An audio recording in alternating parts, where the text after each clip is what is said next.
patient came to me to tell me that, "Doctor, I use honey instead of sugar. Am I doing the right thing?" If you want to know the answer, join me in this discussion. Hi everyone, I'm AY the Diabetes Doctor. I'm a doctor and specialist on diabetes. I have received several questions to discuss dietary management of diabetes, meaning the kind of diet a diabetes patient should take. Today, we are going to begin a series of discussions on diet.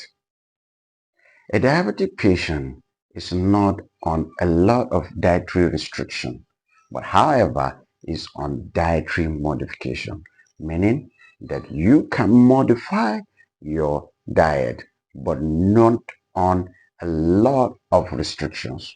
Diabetic patients have been under a lot of stress and have been given a lot of misinformation to the extent that a lot of people have been living on wheat and beans all their lives.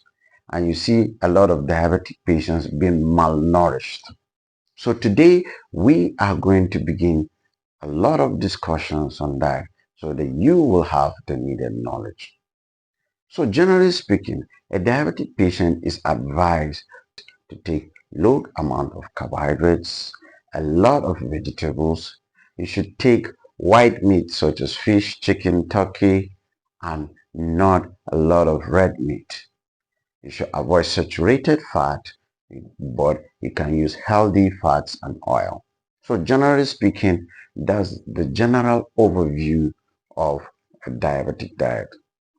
So diabetic patient should not be on a lot of restrictions. So today we'll begin a series of discussion on carbohydrates. So carbohydrates, we have several components of carbohydrates. We have the simple sugars, which contain the monosaccharides, the disaccharides.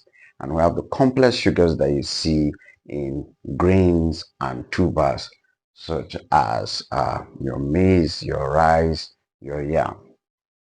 So our discussion will begin with the simple sugars, which honey is a part of. So the question is, should a diabetic patient take honey or not? I know there are several controversies and you have received misinformation on honey, and you have received also conflicting information. So, but let's talk about honey. What is honey? Honey is a natural nutritious food that is produced by honeybees.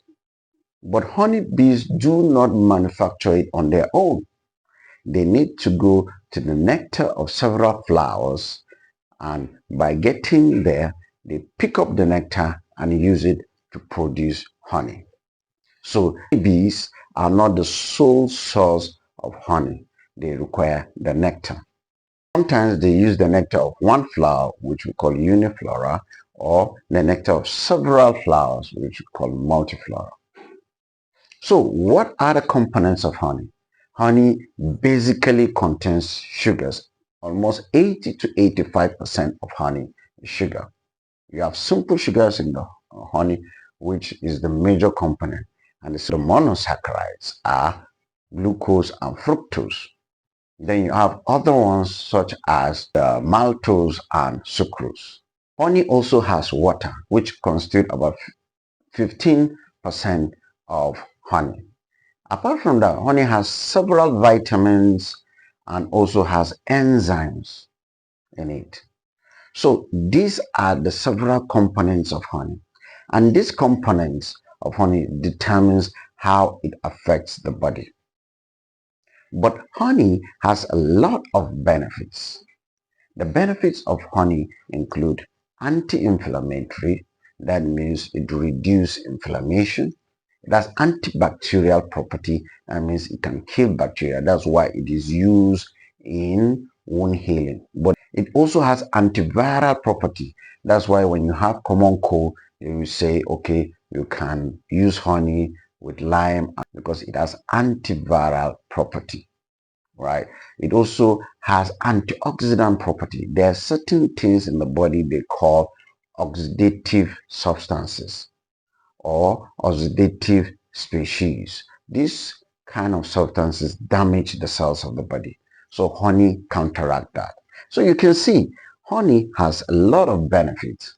So please drop in the comment section other benefits of honey you know. Kindly like, share, and subscribe to this channel. So let's continue. These benefits of honey has been in use almost 5,000 years ago. But the question now is honey good for diabetes patient? So for us to understand if honey is good for diabetes patients, we need to know how honey affects the blood sugar level. The way table sugar will affect the blood sugar level is the same way honey will affect the blood sugar level. There should be caution using honey because a tablespoon of honey contains almost 4.5 cubes of sugar. So if you have, let's say, a cup of coffee or tea, are you going to put 4.5 cubes of sugar? That's the question. Because if you do that, it would likely elevate your blood glucose level. So it is advisable not to use honey because of the danger of increasing the blood glucose level. And if your focus is because of the other benefits of honey rather than its negative effect of increasing the blood sugar, you can get in other plants and nuts such as what cashew nut, almond nuts, the vegetables, onions, garlic. All these substances can give you the antioxidant, antibacterial, antiviral benefits. So for a diabetic patient that insists on using honey, then you have to use it with caution.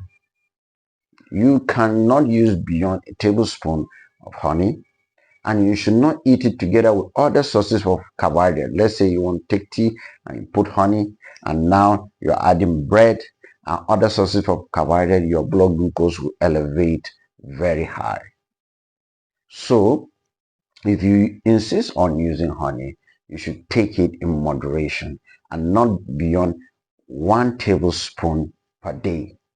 But the advice is, though honey has a lot of benefits, it is not suitable for those who are diabetic or pre-diabetic, because if you weigh the benefits versus the risk, it's better for people that are pre-diabetic and diabetic to avoid honey.